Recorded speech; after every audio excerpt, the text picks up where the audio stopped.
right there. My hair is pulled back, my mask is on, and my surgical assistant is ready with irrigation. This is probably an implant patient. We have the motor and the surgical kit, and you couldn't drag me out of that room with a Mack truck. I'm in there, I'm doing it, and it really does bring me tremendous satisfaction. I started this journey, actually, I started this journey in college. I was a psychology major. I graduated from Wesleyan University, which is in Connecticut. And as a psychology major, I took my pre-med prerequisites to allow me to be able to eventually become a doctor. I didn't know what kind of doctor.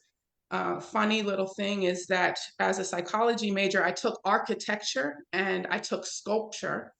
And a lot of the sculpture tools were dental tools. And I was like, these little things, they fit really nicely in my hand. I can carve the clay with them. I can, transform mold into actually producing something. So in college, my father encouraged me to go to dental school. At first, it was really far from my mind, but um, it worked out, not to say the least. And so I graduated from Temple University School of Dentistry, which is now the Kornberg School of Dentistry. It was really hard and it was really challenging and it was uncomfortable. And I was absolutely miserable. Dental school, it was a miserable experience for me. But the silver lining was the day that I got to take a tooth out, and I knew that I was in the right place at the right time, doing the right thing. From there, I decided, well, I wasn't ready for a 4-year program just yet, but I was going to at least purposefully be in an oral surgery environment. It was never a thought to be in a GPR or AGD. I don't do anything about cleaning teeth or fixing teeth. That was never anything that I was interested in. So I was accepted to a 1-year program internship at Brooklyn Hospital Center, which then became a 2-year internship. And it was the best time of my life running around. I lived in a high rise in New York, Brooklyn, New York. And the high rise, maybe I was on like the 15th floor, but I would take the elevator down and we could cross over to a bridge and get into the emergency room. It was connected on the 2nd floor. And so that was, I mean, how easy could it be? So if we'd come down, we'd see a patient in the emergency room, maybe he was drunk or maybe he was assaulted, combative, broken mandible. So we'd say, okay, let him sleep it off till he can communicate appropriately. And then I'd go back up to my 15th floor, I don't want to say penthouse, but it was a very nice apartment. And then I'd come back down to the emergency room. So, I mean, life couldn't get any better.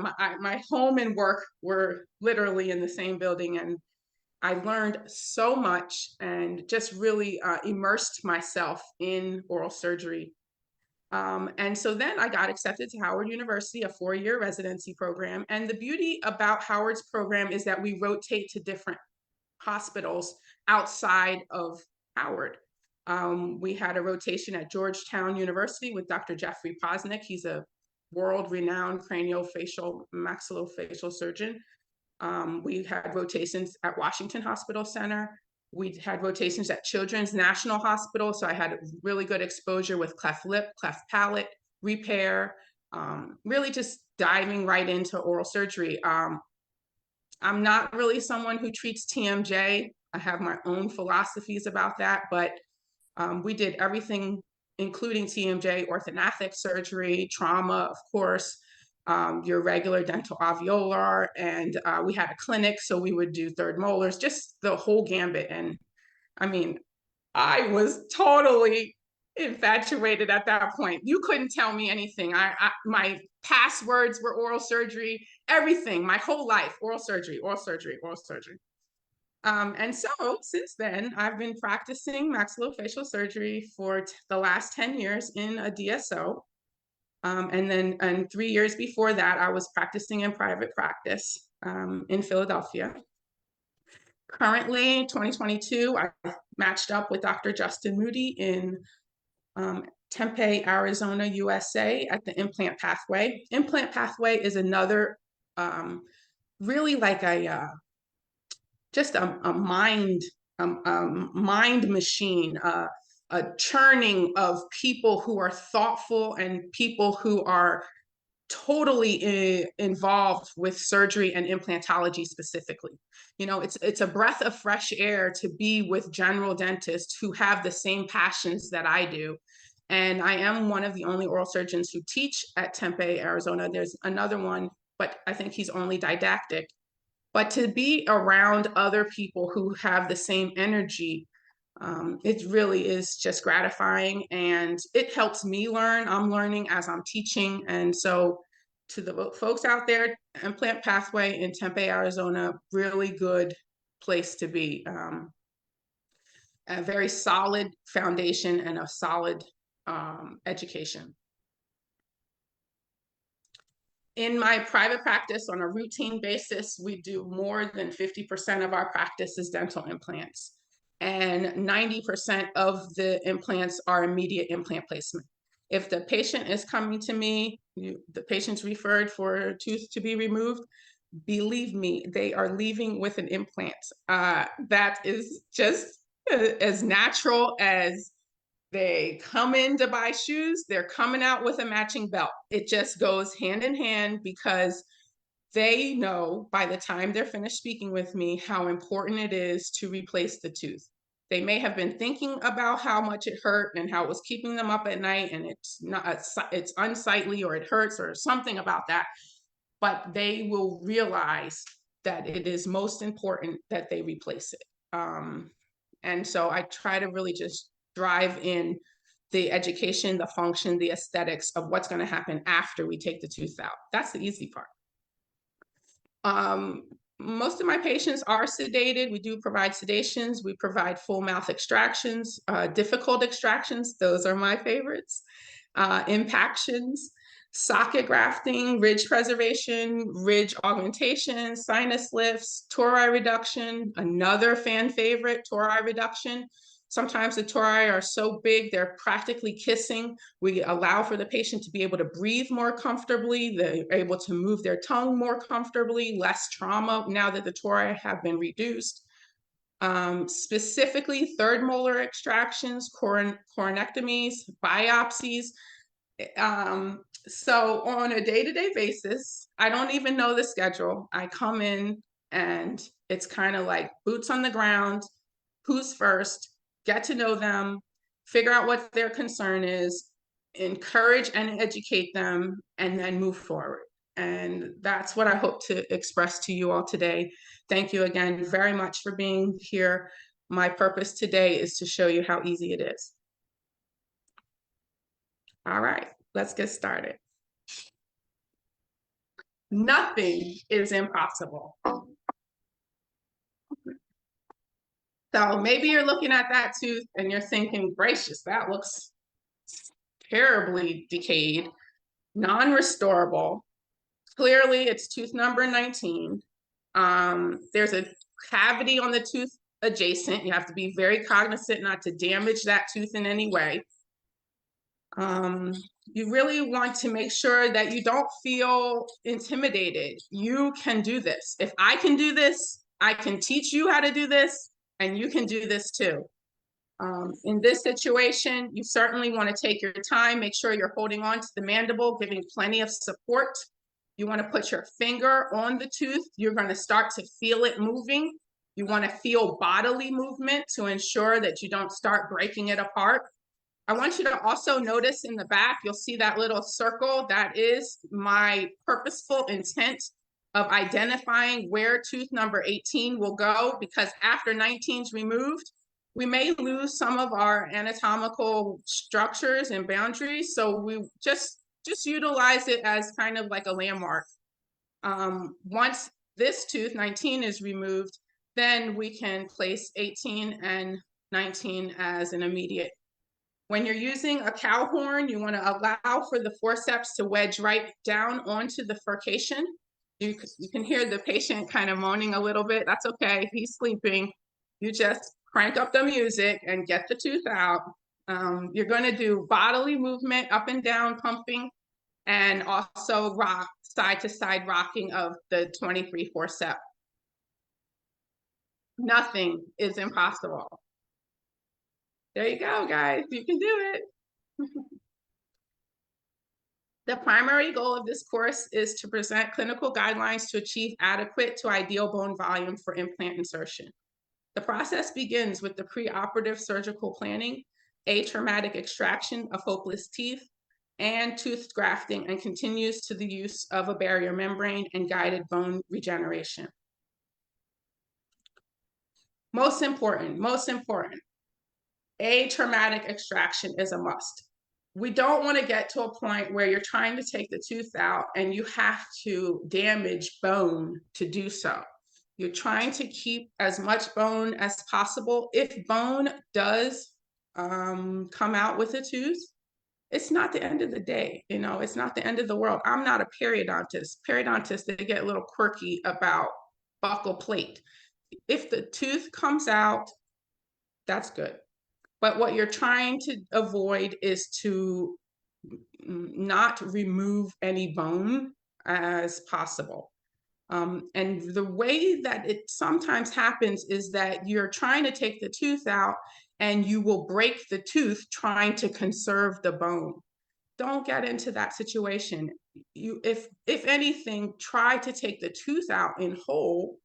And if the bone is compromised, well, then keep in the back of your mind, you're going to utilize socket grafting. Spend the extra time to get the extra tools to maintain all host bone. As you can see, I'm using forceps. I'm not a periotome kind of person. Very rarely, if needed, I will surgically remove some bone so that then I have something for the forceps to hold on to. My go-to is also a 69 forceps. Once the tooth is out, degranulate, degranulate, degranulate. Any granulation tissue remnants can spell doom for your graft. You have to clean it out. You're curetting, you're removing any evidence of any granulation tissue. Another pearl would be to utilize a mixture of peroxide and saline. And when you place it into the socket, you'll see it start to bubble. And then you come behind that and rinse it out with saline, and you'll see the granulation tissue. It's almost like it highlights it. It's you can literally see it much more clearly than if it's in a bloody socket. So be sure you are utilizing your irrigation. Irrigate, irrigate, irrigate. The key to pollution is dilution. I'll say that again. The key to pollution is dilution. So if we're in a extraction socket that is previously infected or has infection or was infected, just irrigate. You will get all of this purulence out of the way, clean it, and you can graft it. There's some questions of whether or not you would graft an infected site. Yes, I would graft an infected site because by the time I'm ready to graft, that site is no longer infected. That's a previously infected site. So make sure your walls are clean, no remnants of any granulation tissue. Blood is your friend. I know in some other countries, other places, we have a concern about blood. In this situation, we are doing surgery. Blood is our friend. If the socket is not bleeding, make it bleed.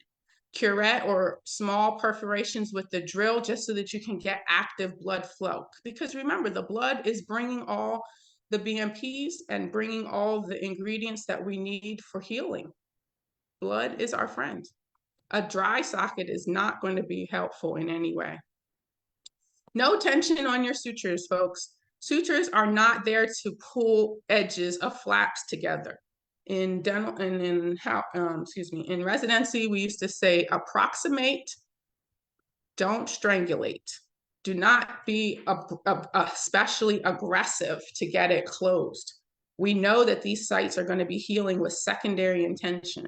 If they're not together, and there's a slight space, we know that that area is going to eventually heal, might heal a little more slowly, but we don't want to pull the tissue, which can cause more damage like tissue necrosis. Grafting and suturing, the two most important adjunct implant surgical procedures. Success at these two techniques and with continued improvement will increase your comfort and success with all types of surgery. Good grafting techniques can make implant surgery easier, more predictable, and more profitable. So look at the pictures up there. You'll see we really just want to get the wounds closed. They're slightly overdoing it with these sutures, but the point was to let you know that it's important to do your best to make sure that it's closed.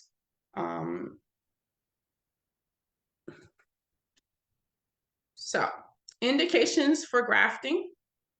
Why do we do ridge preservation? Well, if the buccal plate is less than 2 millimeters thick, it's important that you want to graft. Grafting will achieve a better aesthetic and functional results. It will avoid ridge shrinkage. It can gain height and width. It will facilitate healing. It can make our lives easier. Think of this paradoxical thought. So if you take the extra steps of grafting the site, then you are giving yourself less time to have to talk to the patients about things like dry socket. Well, it's not going to be a dry socket if you grafted the socket. We're actually aiding for the clot to maintain and stay. This will also aid in faster hemostasis and less postoperative bleeding. Now you don't have to have that extra call 2 in the morning, doc, it's bleeding. Not for sockets that have been grafted. That's a rarity. A grafted socket, the clot will stay. Bleeding is very rarely an issue. You're also eliminating the open wound after extraction. I've had patients who say, so is the wound going to be wide open? What's going to happen? I say, well, why don't we graft it and put bone in there and then cover and protect it, and then you'll feel more comfortable when you eat. You know, put it in their mind that this is the absolute ultimate best care.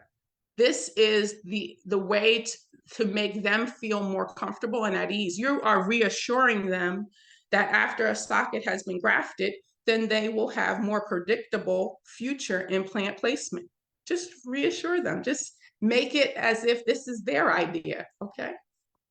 There's less postoperative complications and perhaps less phone calls. I do call my patients usually the day after the procedure, like when I'm back at the office. I used to call patients the night of, but now it's usually the day after, back in the office, checking on people that I may have treated yesterday.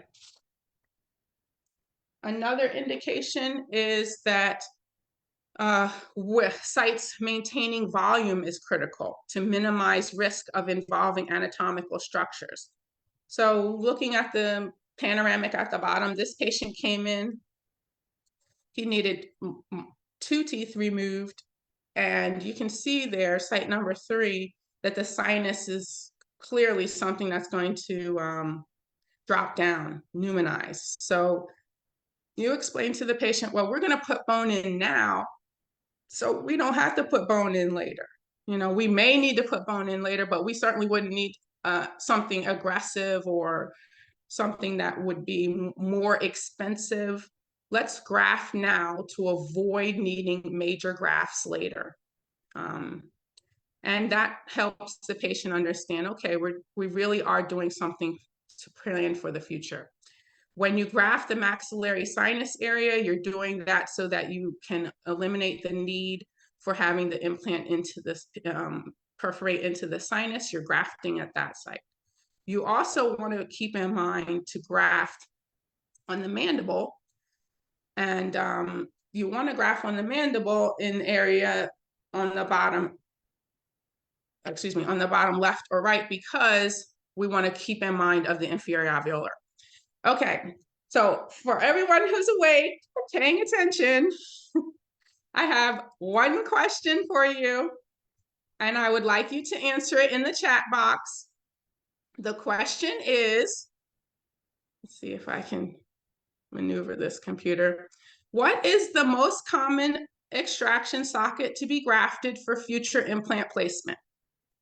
And I ask you that because I want you to be thinking, okay, well, every tooth that's removed should be replaced with an implant. That's what I believe. If every tooth that's removed is replaced by an implant, can we place it at the time of extraction? And I don't want you to feel defeated or kind of upset or, I don't know, overwhelmed that you didn't get a chance to put the implant in.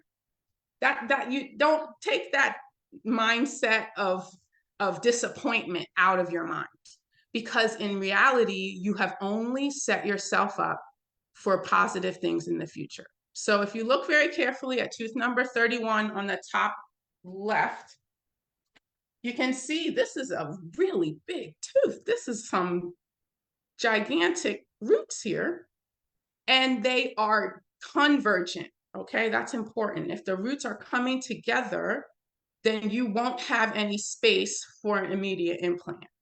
If the roots are coming together and you see clearly that the inferior alveolar nerve is running just apical to tooth number 31, this is not the one to be disappointed that you didn't put an implant in. Just graft the site.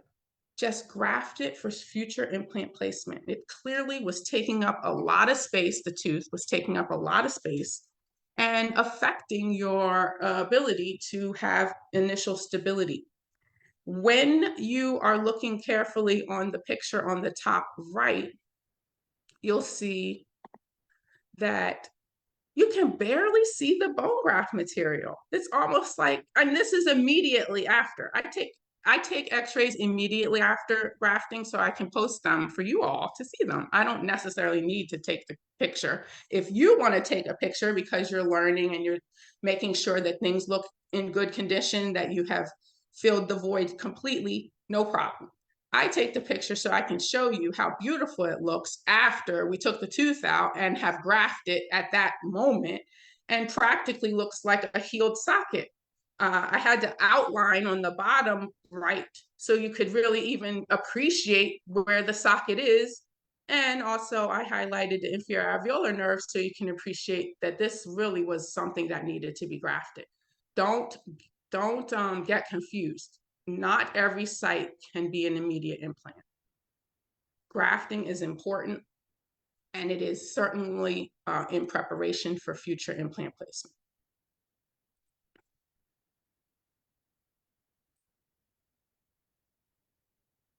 Almost, guys.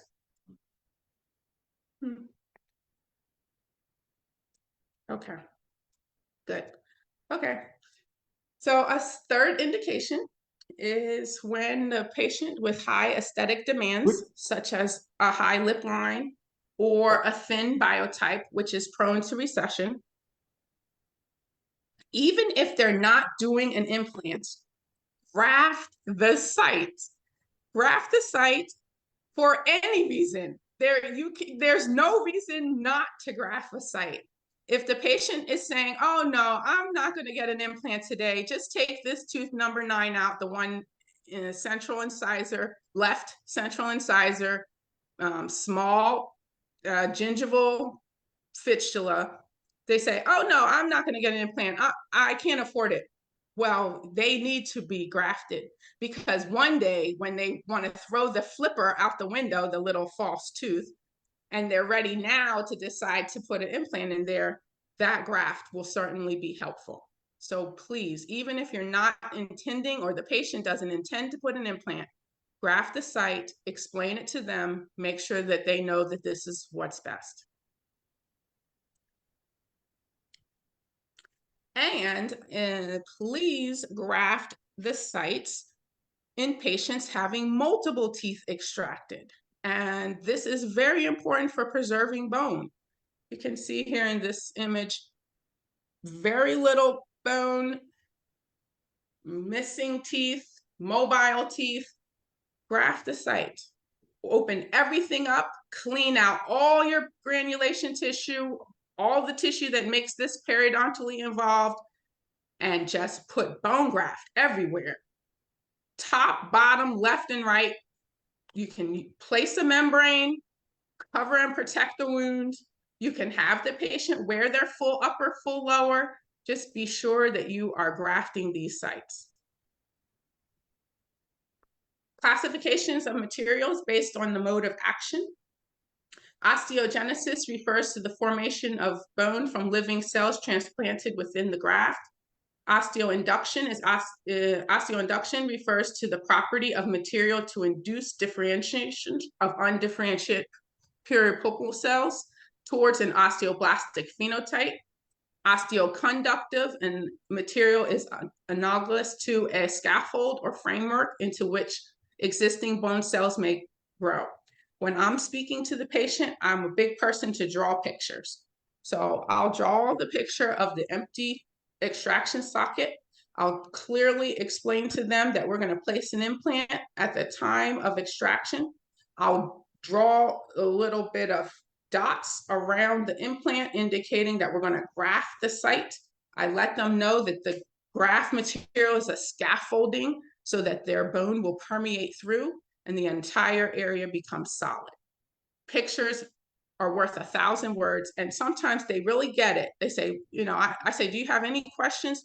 No, you explained it very well. They understand bone grafting before they leave. So you want to be able to explain to them how critical and how important it is as well.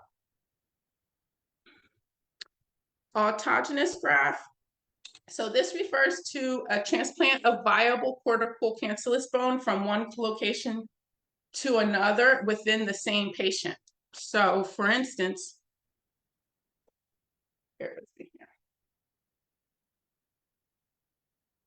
So for instance,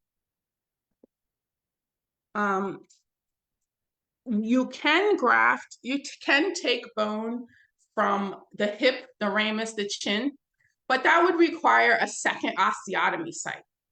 Another very good option, sometimes folks don't think about this. If you think of implants as carpentry, I'm talking about if I have to hang something heavy on the wall, like a heavy mirror, first I have to find the stud. Once I find the stud, I'm going to get my drill and I'm going to drill a hole into the wall. When I take my drill bit out of the wall, my drill bit will have drywall on it. Well, the same philosophy goes with implantology. So if you drill a hole into the bone, you take the drill bit out, look very carefully at the picture at the bottom right. You're going to see the assistant meticulously removing the bone material from the drill flutes. And that is autogenous graft. We didn't need a second site. We're just using the site where the tooth has been removed. This is definitely helpful. And it is absolutely going to only benefit our graft material to be more successful. Autogenous grafts include osteoconductive and osteoinductive parts. And then if you look very carefully down at the bottom, you can see a little bit of red in the well of the graft bottle. That is the pieces of the bone that have been harvested from the drill bit. Just scrape them off, add them in, mix them up.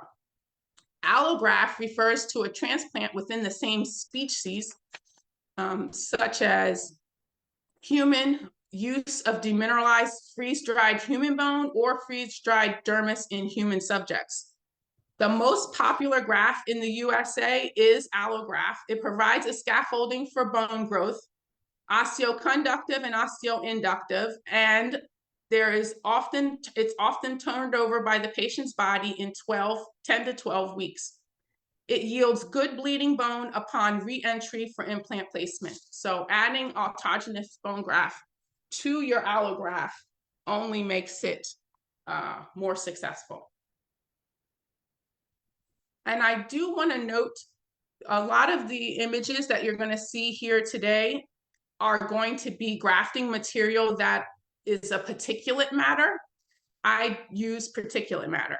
But for new people coming to grafting more regularly, you can also be aware that there's such a thing called a bone plug. A bone plug is going to be the combination of the cortical fiber in addition to the particulate, and they mix it up, and now they have a little plug. It's a little bigger than a Tic Tac. It looks a little bit like a small white cylinder, and it fits snugly into the socket. When you use a bone plug, you don't always have to use a membrane. Nonetheless, xenograft refers to a cross-species transplantation of tissue. Bear with me here. Of tissue such as the use of inorganic bovine or porcelain collagen in human subjects. There's a low turnover rate. It never fully matures, and sometimes it's just maintaining the space. Alloplast refers to implantation of a synthetic material such as hydroapatite or tricalcium phosphate, bioactive glass, or polymers. Not only is this very expensive, it doesn't always give us the results that we're looking for. So I just don't recommend it. I just simply wanted you to know that there are several options and exactly what each option is, so that you know if this is something that interests you or if this is something you want to utilize. The classifications of grafting material based on the source, as I mentioned, autograft is osteogenic, osteoinductive, and osteoconductive. Allograft is osteoinductive. It releases BMPs. It's osteoconductive as well. Xenograft, osteoconductive. Alloplast, osteoconductive. And you can add autograft to it so that then it can be osteoinductive as well. The barrier membrane is going to be a critical part to the steps. When I'm using particulate matter, I want to make sure that I cover and protect the wound. It helps prevent epithelial ingrowth. Epithelium heals much faster than bone. So you don't want the top to be healed and meanwhile the bottom is still soft. So we want to protect the wound so that the soft tissue doesn't heal into the graft, and it allows for the graft material to take its time to heal completely. It also is a space maintenance. It maintains the space to rebuild lost bone. It maintains the graft and holds the graft in place while the clot forms. And it does have different resorptions and different handling characteristics. You can find some membranes that are a little more stiff. You can find membranes that are taper thin, like almost see-through, actually. Okay, let's put all this good information to use, folks. First things first. This is going to be a presentation, a case presentation specifically of a root canal tooth. That's always a challenge. People shun root canal teeth. This is going to then show you bone grafting, immediate implant placement. I just want to show you immediate implant placement so that you know how to graft if you're going to place the implant as well. The presentation itself is about socket grafting, and I hope you're thinking, okay, if we take the tooth out and we can't put an implant, then we would graft it. But this specific case study shows you when we're going to put the implant into. Membrane placement with closure, and then a post-op x-ray. All right. Now, the picture in the middle is the tooth that is not in good condition. This video is in real time. This video shows you that even me, Dr. Extraction Jackson, I take teeth out all day, every day. But what's important is that you always take your time.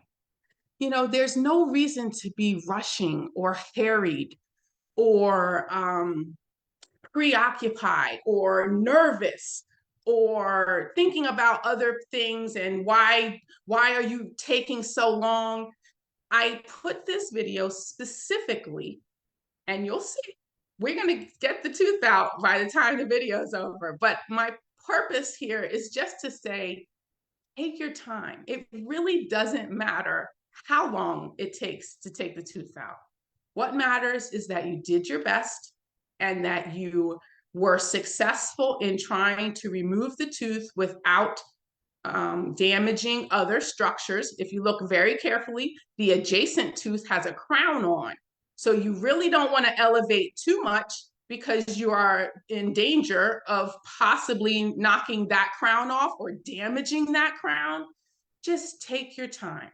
You're also putting your mind at ease is to hold on to the maxilla. Just like I showed you to hold on to the mandible, you really want to only be pushing against yourself.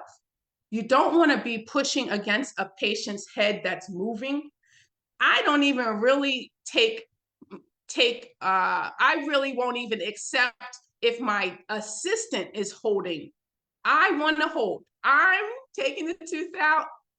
If you're taking the tooth out, you want to be holding to digital pressure. So the one finger is holding onto the maxilla, even the buccal plate, and the other finger is squarely on the palate. It's very important that you are holding on. Sometimes you can even be retracting. Take your retractor out and hold on to the maxilla. You're going to feel every part of this extraction, no matter how long it takes. Even if you take teeth out every day, just take your time, take your time. There was a systematic review that said, it was through PubMed, Embase, and the Central Registration. And they conducted a study all the way up until February 2020, February 2011. It was randomized clinical trials and prospective cohort study with a follow-up of at least 3 months, reporting changes on both the hard and soft tissue. The study showed that if you did not graft the sites, then you were going to have bone resorption. You were going to have at least 1.4 millimeters of reduction for height and 1.3 millimeters in width. You don't want any bone to be lost. So if you can ensure that there's going to be bone for future implant placement, place the graft. Hey, look, I got the tooth out. You see, the tooth is finally out. That took 3 minutes, folks. 3 minutes is really not that long. So take your time. There's no buccal plate on there either. It's all tooth. Just take your time. Take your time. All right. Once the tooth is out, on the top left, you're going to see that we irrigated the socket. We have degranulated. Everything is healthy and in good condition. At this point, I've also put a extender on my handpiece, and I have my pilot drill. I make first osteotomy into the site of the extraction socket. I am going more palatally than I am buccally, even though my buccal plate is intact. Once the osteotomy is made, I'll say occasionally I will check with my paralleling pin, but most of the time I move on to my second drill bit. The picture in the middle shows that now we've elevated past the pilot drill, and now we're actually on to perhaps a 3.2 diameter drill bit, and we are making incremental widening of the diameter of the drill bit to accommodate the eventual implant placement. And then number 3 on the far right is my assistant mixing up my graft material, making sure that it is well hydrated. We then put a small little 2x2 so that we can resorb or absorb some of the extra water.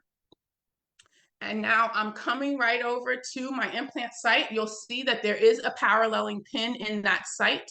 I utilize a perio probe. Sometimes perios come into favor.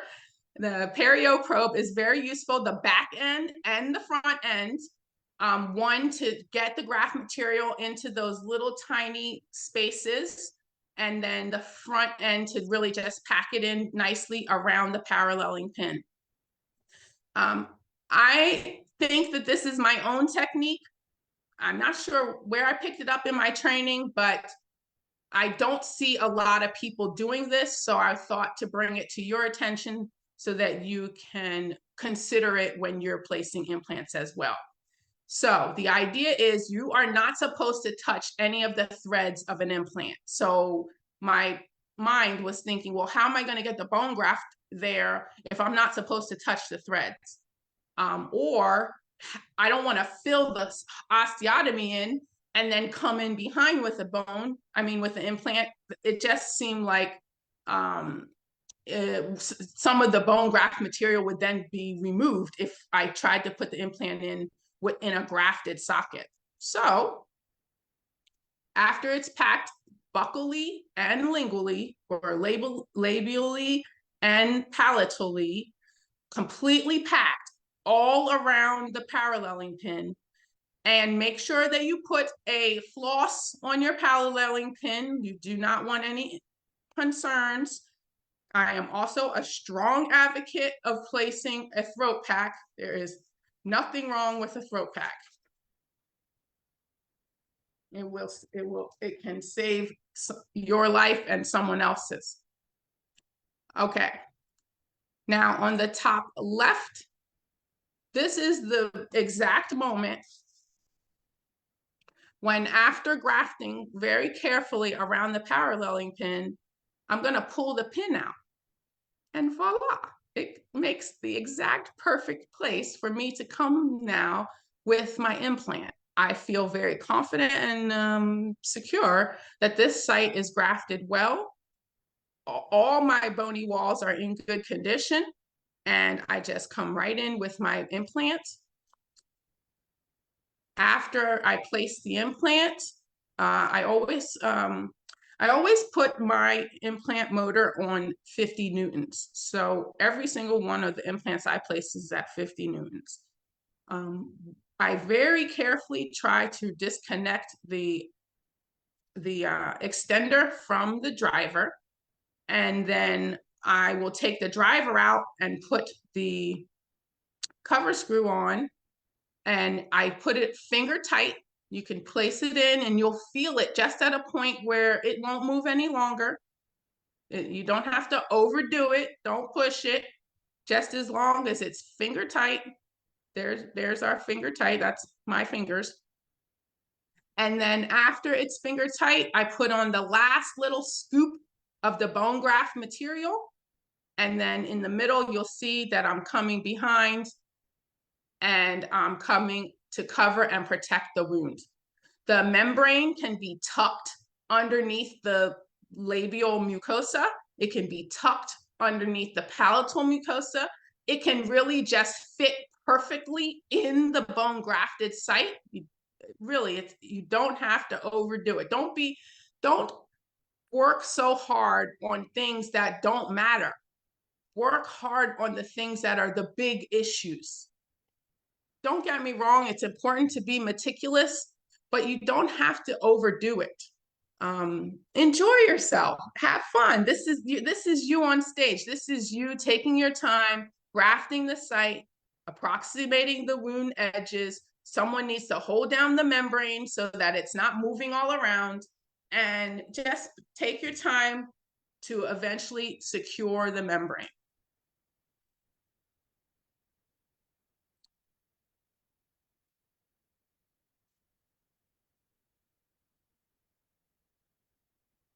Very carefully, I use the curette to kind of manipulate the membrane. I always soak the membrane so that it's more malleable. I soak it in saline or sterile water. It just has a little more flexibility to it, ability to be contoured. And then I'll have the surgical assistant to hold the membrane in place. And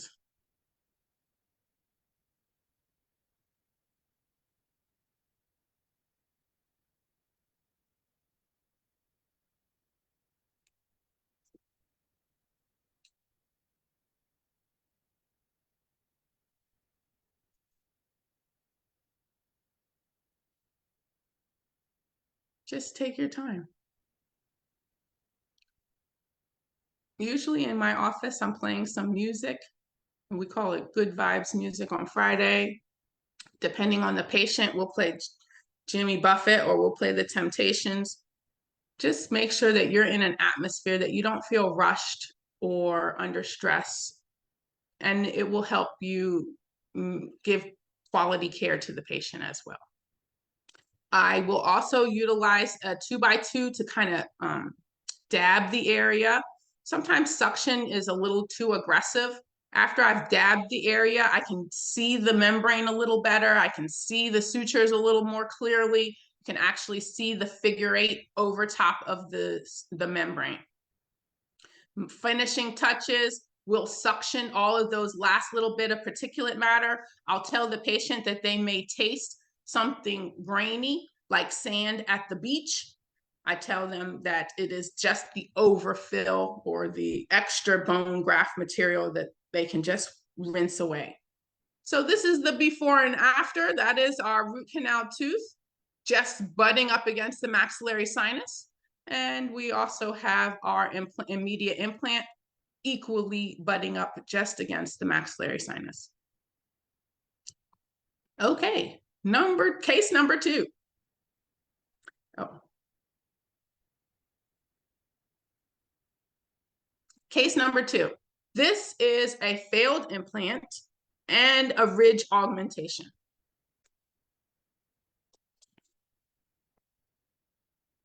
Mandibular right, implant looks not in good condition.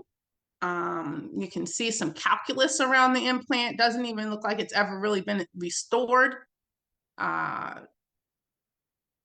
Once we opened up the site, we got the implant out. I took it out with a forceps. No need to remove any bone. Just held on to it and rocked it out very gingerly, very graciously. And then it left a pretty significant defect. That defect was present to begin with, so there wasn't anything extra that required bone removal. Cleaning out the area with copious irrigation, making sure there's no granulation tissue, make sure everything is in good condition, bleeding bone. I opened this one up generously. Even I opened it after we got it out. I don't make cuts unless we have to. So once we got the implant out, I opened it only so that I could have direct visualization of the ovule of the ridge. The center little well shows you that I will use every last bit of that bone graft material, even down to the last morsel. And what's also important is that you use very small increments of the bone grafting material. On the picture on the top right, you can see we start with very small increments right down at the most apical part of where the implant was removed. It's important that you use increments so that the entire space is filled well. This would not, in my opinion, this would not be a good fix for a bone plug, because unless you started cutting it up, and then if you're going to cut it up, you might as well just use the particulate. But you want to make sure that you do not have any voids. The picture on the top left, clearly filled to the brim. There's a overabundance of bone material. Be generous, don't be skimpy. And once you have everything filled as much as possible, now there is a membrane that was tucked on the lingual, tucked on the labial, and then sutures to close up the wound. This is a ridge augmentation. This is the before. You can kind of see that defect that started off in the beginning. And again, I only took this post-op x-ray so that you all could see that it is clearly grafted. And as a matter of fact, it looks like it's been grafted for a while. And when I look at the after, all I see is plenty of space for 2 implants in the future. I just wanted to let you know that I have a study club called the First Ladies of Dentistry Study Club.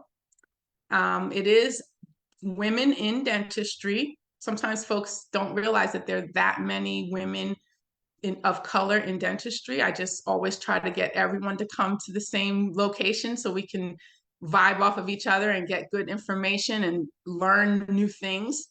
I also have a study club called the Essential Study Club. Similar activities. This one involves inviting the guys too, so we can learn the essentials. And please, everyone, at this exact moment, get your phone and go on Instagram. This is a requirement. And you need to follow me at socket_grafting_girl. I say this is a requirement because daily I am posting pictures so that I can talk to you guys. And don't just follow me. You got to like stuff because I put these pictures out there and I'm wondering if anyone even notices them. Please follow me at socket_grafting_girl. I'm out here. I'm doing this. I want the world to know it's not tricky. And sometimes I'll throw in a picture of tori reduction, or I'll throw in a picture of some strange biopsy. So I do try to keep people interested. Coming soon, Tooth Titans DSO and the International Implant Institute with Dr. Anarobi and Dr. Haroon. Coming soon. I'll give more details when we know more to talk about. Again, it will be an implant prosthetics mini residency. We are thinking it will start in July 29th to August 2nd. And there will be multiple courses in the future. Keep in touch with Dr. Anarobi. Keep in touch with Dr. Anarobi. Okay, let's go to number 18. That is bottom left, second molar. This one is going to be socket preservation. Not everyone is capable of getting an implant at the time of extraction. In my practice, implants can be pretty pricey. So we do encourage the patients to prepare the site for future implant placement. In this situation as well, the inferior alveolar nerve was running high, so we delayed implant placement.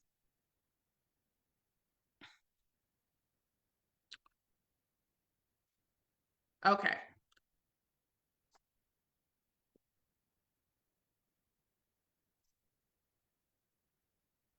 When you cannot place the implant on the day of the procedure, please place bone graft material. I'll have my assistant prepare it. He brings it over. This one is a little more material in the first serving. It doesn't have to be such a small increments. And then, of course, at that point, we do pack around we pack the bone graft material down into both sockets. Ridge preservation, sometimes called alveolar socket grafting, is grafting of an immediate extraction socket to prevent the collapse of the ridge, which would likely result in an aesthetic or functional defect. So just to reiterate, it's a lot of different words saying the same thing: ridge preservation, socket preservation, ridge augmentation. Sometimes ridge augmentation sounds like a bigger space, like the last one, which was the implant and the edentulous space. Just simply letting you know that it is grafting at an immediate extraction socket to prevent the collapse of the ridge.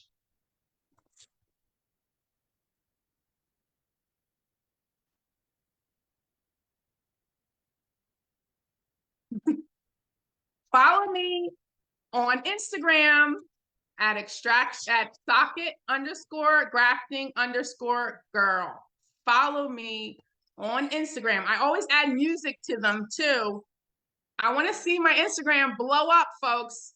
I'm ready. Good to the last drop. Okay. I have a question for you. Please enter your answer in the chat box. Question is, how should patients keep the site clean? What are you going to tell them with regards to postoperative care? Are you going to tell them, A, rinse with Listerine, B, rinse with peroxide, or C, rinse with salt water? If you look at the picture on the top left, you can see that this site now has the membrane placed. The membrane is contoured to the site. My assistants usually cut it into maybe a large oval. Either way, I do trim the edges and make it so that it'll fit nicely into the site. The image in the middle is holding down the membrane as the assistants are the assistant is holding down the membrane as I'm coming behind with the suture. And then the picture on the top right shows that the sutures do a figure 8 over top of the membrane to hold the site in place. I tell the patients they can't do anything to hurt the site. They need to eat. They should eat anything they want. They will not damage the wound. I want them to feel comfortable to eat so that then they can take pain medication if necessary, and also to help make sure that they stay healthy with regards to their nourishment. My recommendation is only salt water rinses. I tell them to rinse with warm salty water 4 to 5 times a day. To even get a plastic water bottle, Deer Park, put salt in it so that they can take gulps and swish, swish, swish, and remove any excess bony material. Also helps facilitate the wound healing. Warm salt water 4 to 5 times a day for the next 4 to 5 days. And I absolutely do not agree with Listerine, peroxide, no fancy mouth rinse. I tell patients I'm not really concerned with fresh breath. They're like, what? I'm like, yeah, I just want the wound to heal. And then you guys can get into your fresh breath regimen.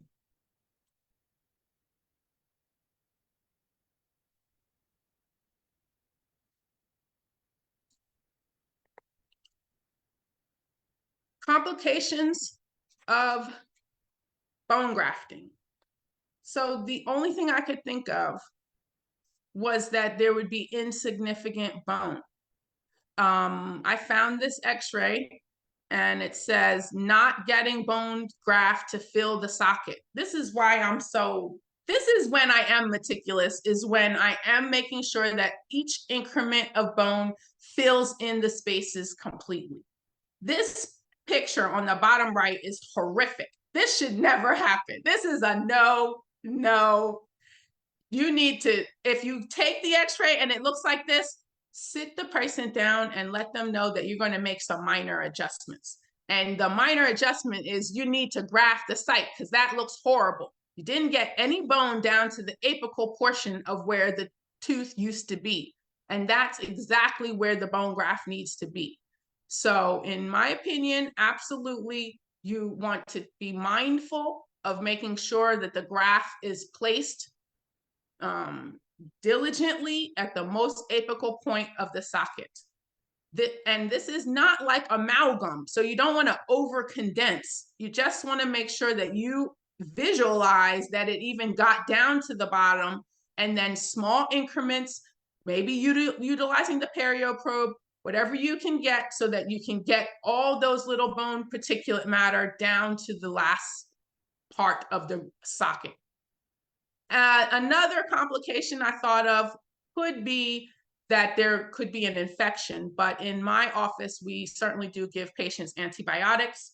The antibiotic of choice is amoxicillin, 500 milligrams, 21 tabs, and they'll take it TID. If they have allergy, I'll consider clindamycin or Cleflex or doxycycline. But antibiotics are very helpful and absolutely should be given. Moving right along, now I'm going to make it more complicated. This time we're taking out 2 teeth. We want to be mindful of possible maxillary sinus precautions. In addition, we're going to be grafting the socket and placing a membrane. So on the top right, teeth numbers 2 and 3. Excuse me. On the top right, we're taking out teeth number 1 and 2. Sorry. And we are removing them because, well, they're not in occlusion. Also, we're removing them because they are super erupted. We're removing them because the general dentist referred them to us to have them removed. We see that the roots are penetrating through the maxillary sinus. And so these are all the reasons why we would want to have the patient graft the site. It may not be for future implant placement, but it certainly is in preparation of making sure that the sinus doesn't become an issue.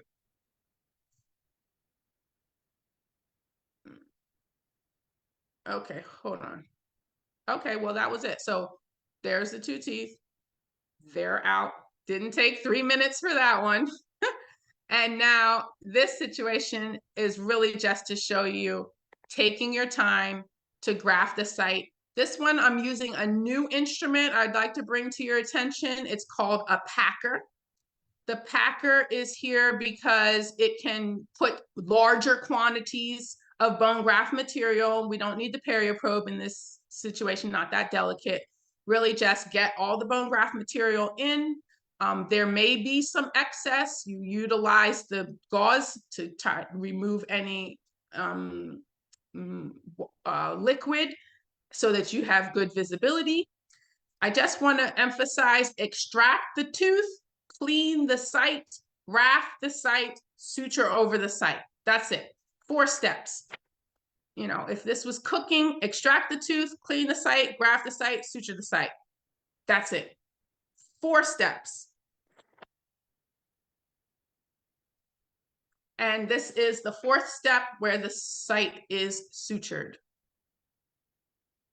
There's our post-op image. Looks excellent. Now, I can't give a presentation without bringing something new to the table. Here's something new. Consider this, a vestibular approach. So I went to one of these oral reconstruction foundation meetings. I met Dr. Eschieri, who I believe is a dentist in Egypt, Alexandria. And he was telling us about this approach, and it took me a minute to really appreciate it, but I will bring it to you today. Tell me what you think. So this is a patient in my office, and tooth number 12, not just that tooth number 12 was missing, but I believe that this was a failed implant site, and it left a defect that looks horrible. And I thought, you know, this would be a great opportunity to utilize a new technique. Dr. Eschieri's technique is called vestibular socket therapy. If you look on the bottom left, we can see our defect. It's a bony defect. It's a soft tissue defect. The site looks collapsed. In the picture in the middle, you'll see that actually we made an incision above the defect. This is not a crestal incision. This is an incision made in the vestibule, just above the apex of where the root would be. And if you look to the picture on the right, bottom right, I'm going to play it. I'll talk while it plays, but I'll play it twice. And you make an incision and you're kind of tracking down into that defect. I'm holding the tissue down. My assistant is coming behind me with a little bit of bone, small increments, and we're bringing the bone graft material to fall into the defect. We didn't have to place a membrane. Everything was incorporated and encapsulated into that small envelope that was made by reflecting the tissue off of the defect. I reflected the tissue off of the defect on the labial and all the way over onto the other side palatally. And I grafted. This is socket grafting, just a different approach. One more time, I'll show you how you can kind of push it in, move it around, and pack it down. Thank you, Dr. Escari. And the post-op looks beautiful.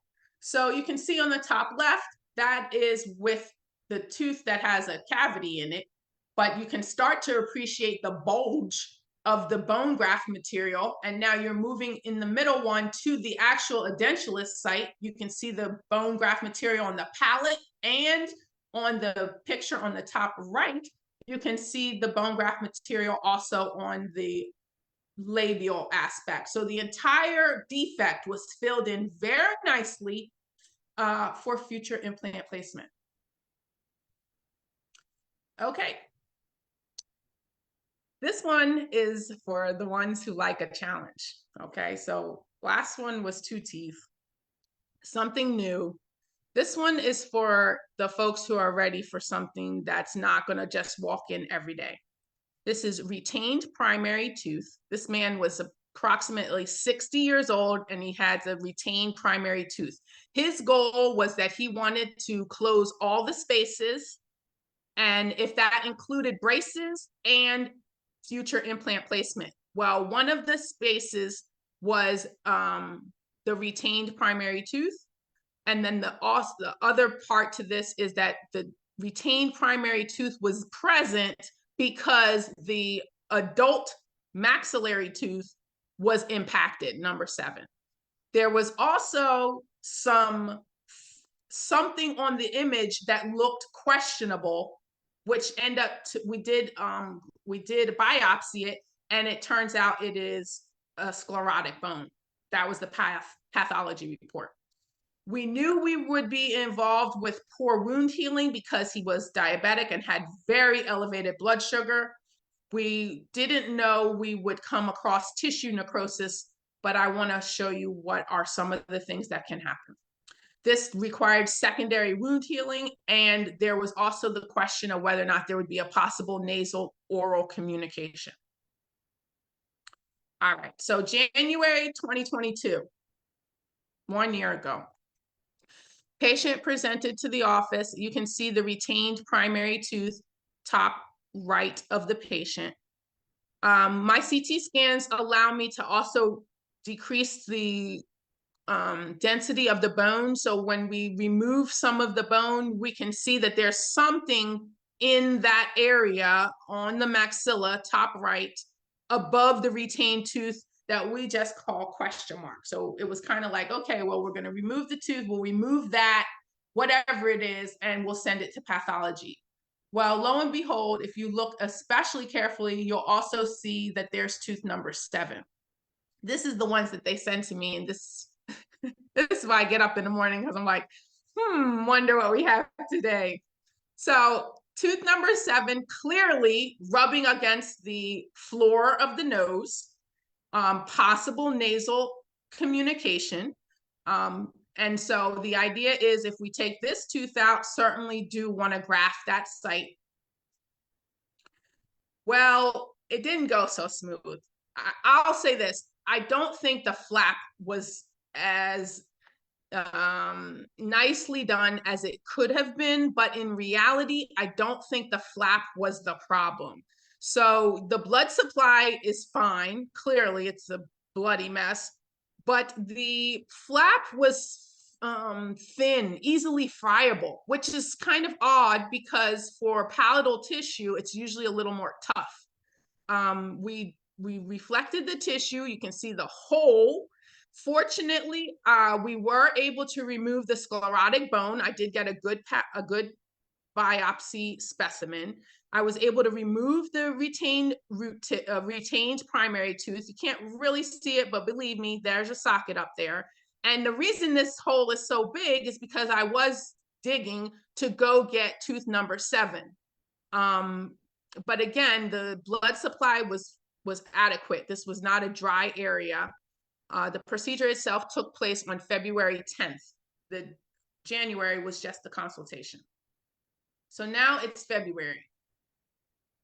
After the procedure, you can see that the graft material is present. This is a 3D image. You can see on the left side that we grafted even in the palate. We grafted on the labial portion of the site. We grafted everywhere. There was bone everywhere. And everything closed up very nicely.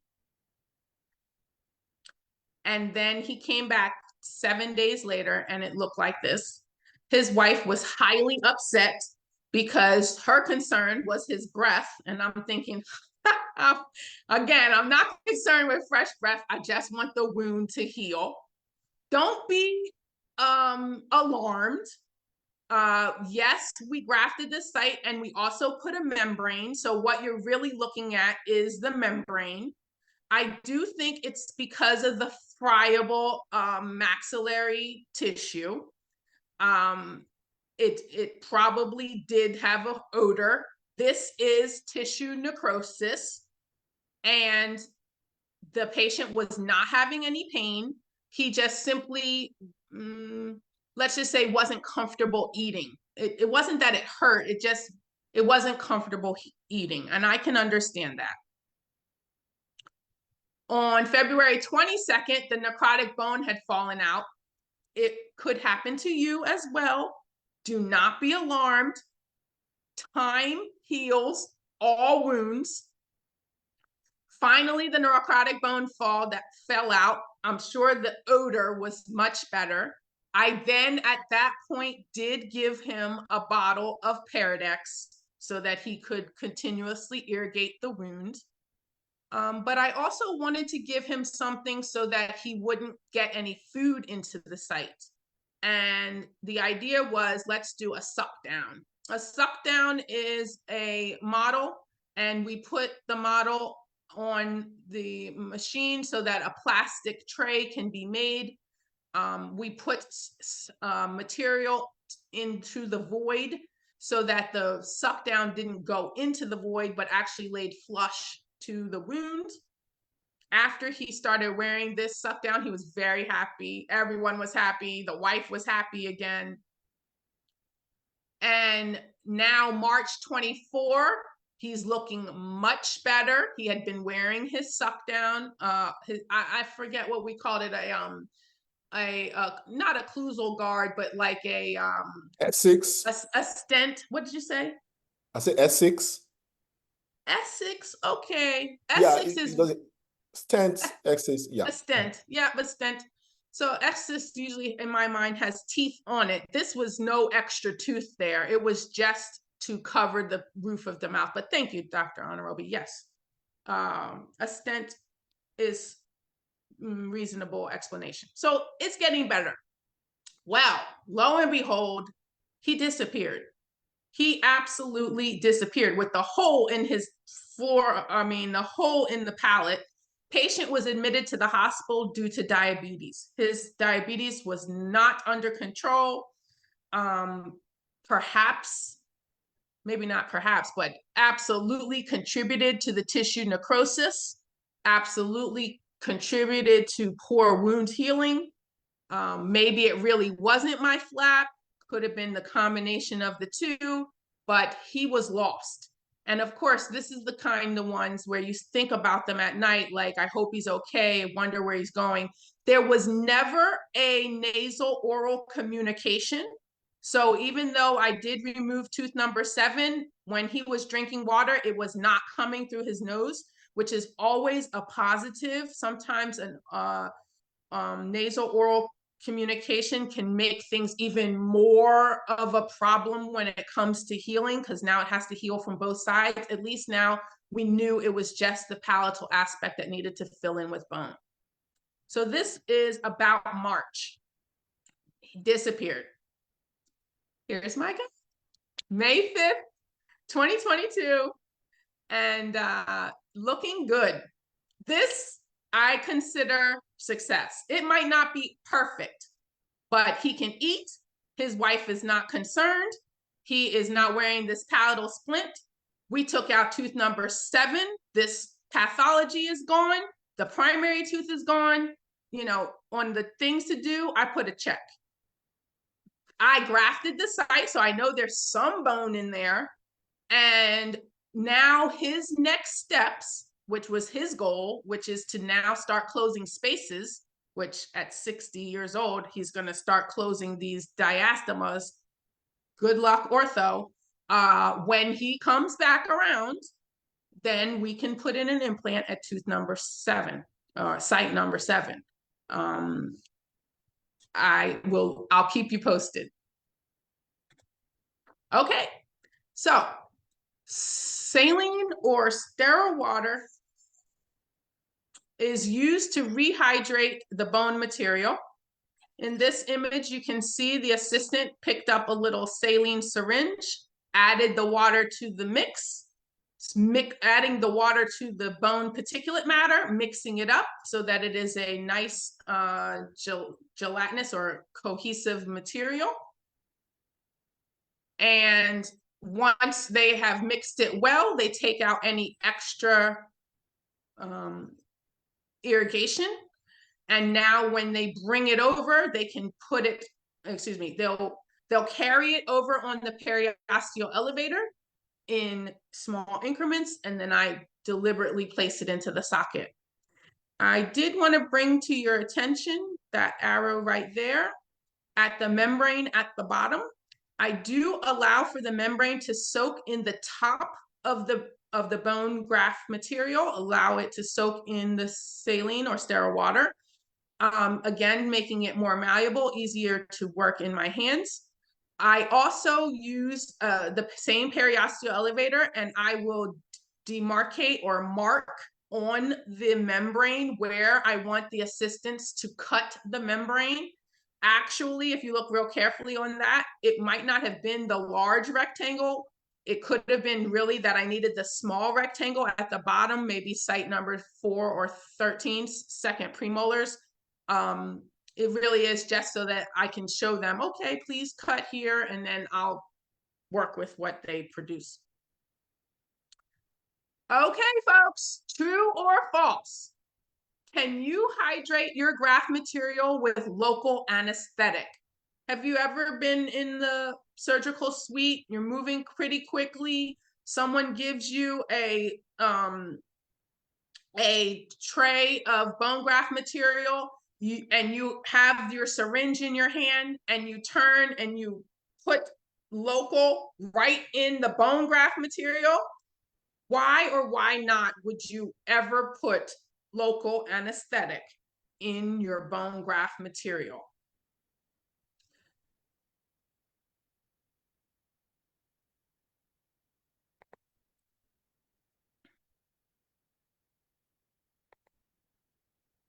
Okay. On my surgical table, we have 1 cc. That's the picture on the left. You'll see the little canister of the bone graft material. It doesn't always come into the little dish. Sometimes it is a canister.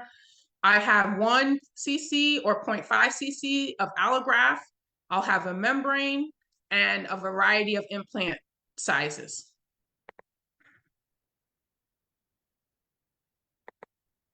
Okay, wrapping up. This is a patient who said, I promise I'm coming back. I promise I'm coming back. Maybe I took out 1 tooth. I'm like, okay, see you later. No, I promise I'm coming back. I'm coming back. Well, she came back for full mouth rehab. I said, okay, well, you came back. Her teeth where every other tooth was not in good condition. If the first time I met her, it probably looked like this too. And maybe it was 1 tooth that needed to be removed. And she says she's coming back. And I'm thinking, okay, we'll see. She was walking around with this 2-tooth partial for the anterior mandible, which looked horrible. Rampant decay, just a mess. The plan was to have teeth removed, and then she was going to wear a full denture, upper and lower. We took out every tooth, and my point to you is that when you take out every tooth, make sure you graft the sockets. On the top left, you can see that the sockets have been grafted. We are now doing some wound closing. On the bottom, you can see the graft. You can see all the graft material. You can also see the membrane, and you can also see that the sockets have been irrigated and degranulated and prepared for bone graft material.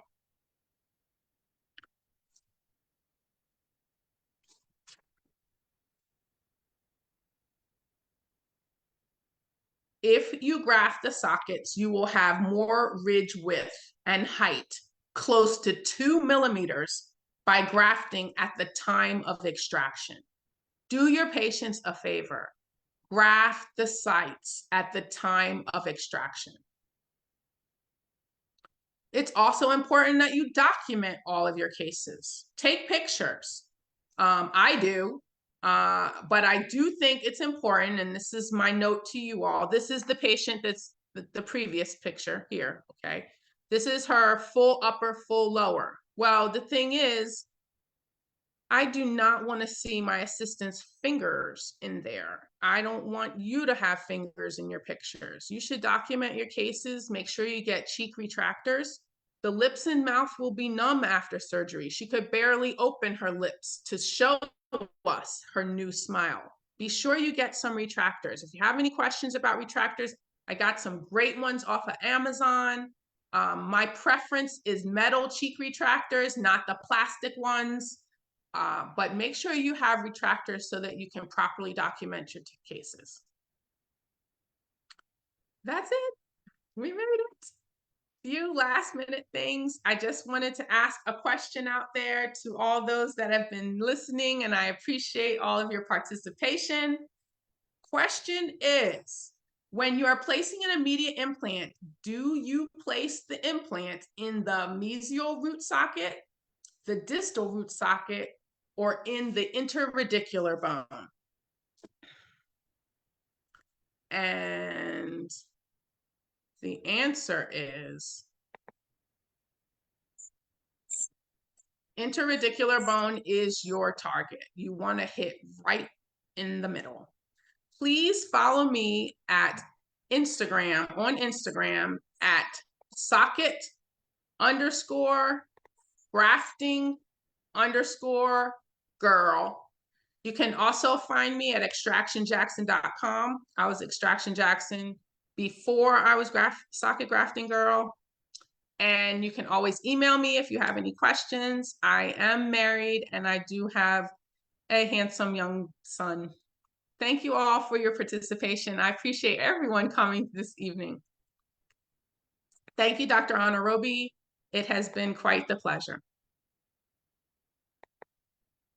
Dr. Jackson, it's been a wonderful time here today. We do have some questions, and I would like for us to, at this point, take those questions. So I'm going to start with did you discuss the poll, the results of, can you see this? Can you see this? I can. What's the most grafted site for future implants? What was the? What did everyone say? 63% said second premolar. No. Is that the highest number? Was there another number? Yes, and then about 37% said. So the option was the second premolar, second molar. Was that second molar or first molar? Second molar. Okay, second molars. 37% said second molar. So the answer is second molar. Okay. You highly unlikely that you need to. It's highly unlikely that you would need to graft the second premolar site, because you can place an implant in the second premolar site. There's very little anatomical boundaries. Like you're not going to really be in the sinus, certainly not going to be concerned with inferior alveolar nerve. But the second molar, the inferior alveolar nerve runs high. So from my experience, I have grafted more second molars than second premolars. So my answer is second molar, 31 and 18. Is there any literature is there any articles that say same? I can find out. You've given me homework. Anyway, I'll just piggyback on, and I thought I saw a comment there. Somebody said the first premolar. We do have Dr. Leroy Houghton here, periodontist. He's asked a couple questions. We'll go there now. The next one was let's see.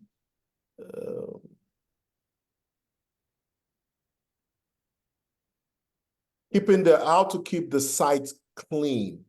Good. Okay, so most people, 75% said salt, salt water. Good. 75%, good. You don't need anything fancy. Keep it basic. Salt water heals all wounds. Really, we don't want anything that's going to be especially aggressive to the wounds. Sometimes Listerine has a high alcohol content. I'll have patients who say, oh, I'll get the Listerine with no alcohol. Just use salt water. We don't have, there's no alcohol in salt water. So don't make it more difficult. Don't buy something. Salt water, salt water, salt water.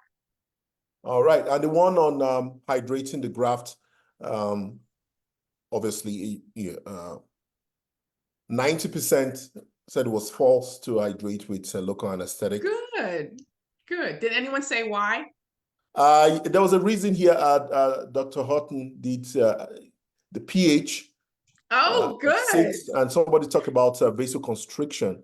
That yes. The vasoconstriction there will, obviously you want blood there. You don't want, Good. We have some thinking people out there. Thank you. Okay, pretty much. Anyway, we can go to the Q&A. Are you able to see the Q&A? There are about 10 questions on there. If you could. So Dr. Honorable, let's not do 10 questions. Can we do 5? Okay, we'll just pick. I know it's time. The rest of it we can answer, through communication. But the first question from Nathan Akimi. Nathan Akimi is from Nigeria. By the way, we have folks from everywhere on this webinar today. I have Saudi Arabia, from India. Please, I see Ethiopia, Nigeria.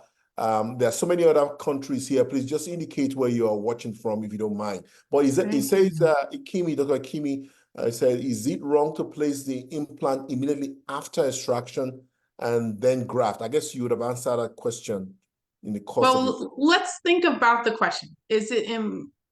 Can you read it one more time?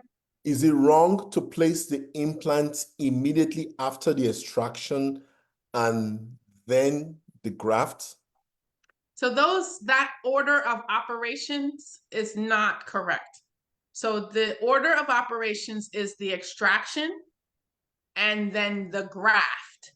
So if you're trying to put the implant, then you're going to extract and then you graft. And the way I do it is I'm grafting around the paralleling pin, and then I take the pin out, which is a space maintainer, and then you put the implant in. So the question is, can you extract and put the implant in and then graft? You're going to have some difficulty trying to get the graft material around the implant and in its entirety. Okay. All right, I'm going to take another question here. It says, Dr. Leroy Houghton's question is, given you said everyone gets, do you consider any contraindications, such as uncontrolled perio, occlusion, rampant decay, and poor oral hygiene? Will any of those things prevent you from, you say, okay, this person shouldn't get? I graft every single person. If they're ready, I'm ready. No, he was talking about implant placement, not grafting. Any Oh, well, contraindications to implant placement? yes, some of those are contraindications to implant placement, Okay. but they Okay. are not contraindications to grafting. And that's what we're talking about today. Two more questions and we'll call it a day. You said the large Okay, particles versus small particle. What was the effect on good, on bone formation? good. I don't know. I have no idea. So you're asking, the question is the particle size, the particulate size. Yes. I do not know if there is a difference. I also don't know if different graft materials come in different particulate sizes and what would be the indication for each. That is an excellent, good question. I'll put that for my homework, particulate size differences. Okay. Okay. We're going to pick one last question here.